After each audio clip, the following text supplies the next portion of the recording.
And hello, Shock fans. This is your beloved Soldier of the Inverted Cross, Rip, the full-blown freak show, here for another Rip's Random Reviews. And today we're having a look at a predator that I've been wanting forever, and it's the Neca Big Red Predator.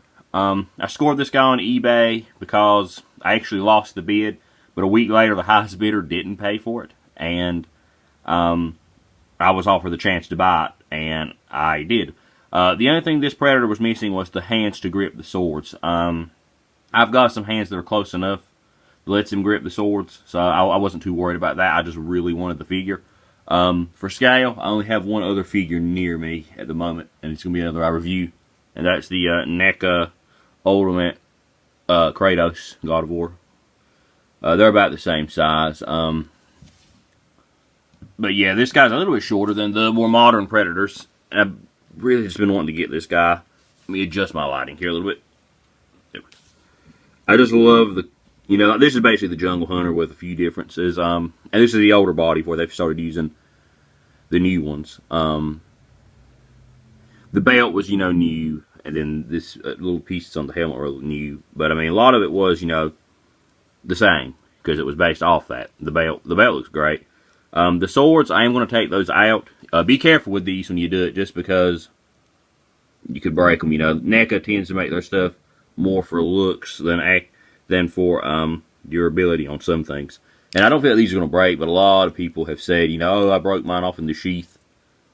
And like that, they do feel very like, these aren't pliable, but they are very nice. I assume these are supposed to be trophies because they are a lot smaller than him. But yeah, I'm going to lay those right over here. Like I said, this guy is a, basically the old Jungle Hunter body. But, which is fine with me. I love the Jungle Hunter. He's one of my favorite Predators. Love the classic design. The 360 of him. He doesn't come with a plasma caster, which that's fine. A lot of times I don't display mine just because it limits head articulation.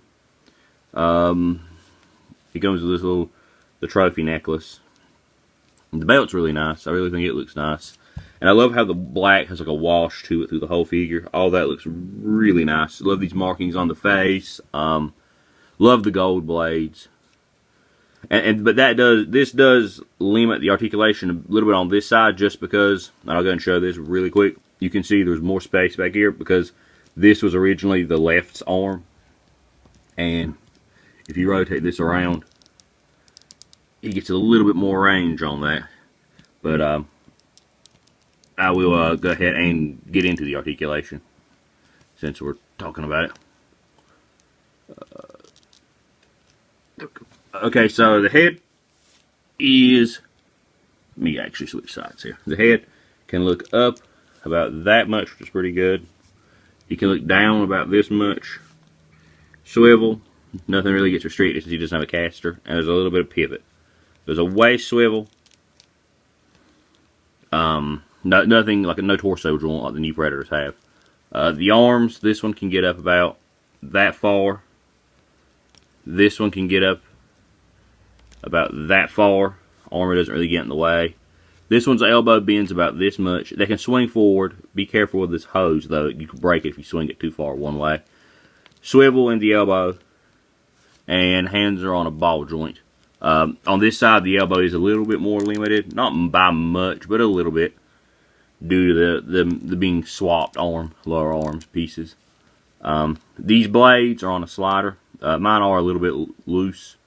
I have heard people complain about like this figure in particularly, but they look great. The gold looks great, and they hold fine. I don't feel like they're going to fall. I mean, if you're not careful, I'm sure you could break those thin little blades, but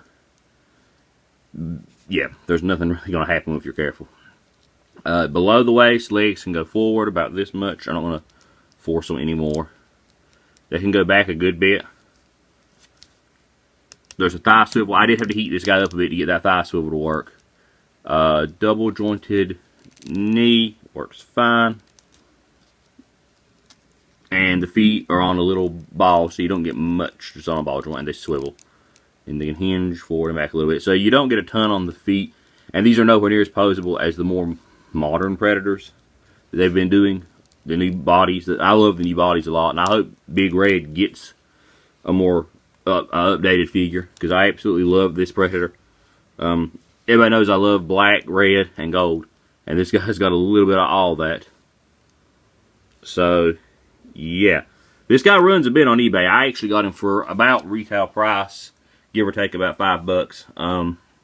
And he was missing the what's the word? The extra hands for holding the swords. But I mean, honestly, for the price I got him, I'm very much so happy with him. The way he looks is great. The swords look great in the sheath. He doesn't feel super fragile or anything. I know people complain about that sometimes with Neca stuff, but he feels perfectly fine. The swords are a little bit fragile, but yeah, if you heat them up, if you hit these guys with a hairdryer or some warm water, they're going to be fine. So yeah, really happy to have this guy. Didn't think I was going to get him, so again, I have trouble picking the top figures I got this year. And yeah, pick this guy up if you can get your hands on him. I highly recommend pretty much any of the Neca Predators. I love all of them. Just freaking huge fan of the Predators. And until next time, this has been your beloved Soldier of the Inverted Cross, Rip the Full-Blown Freak Show, signing off. Farewell.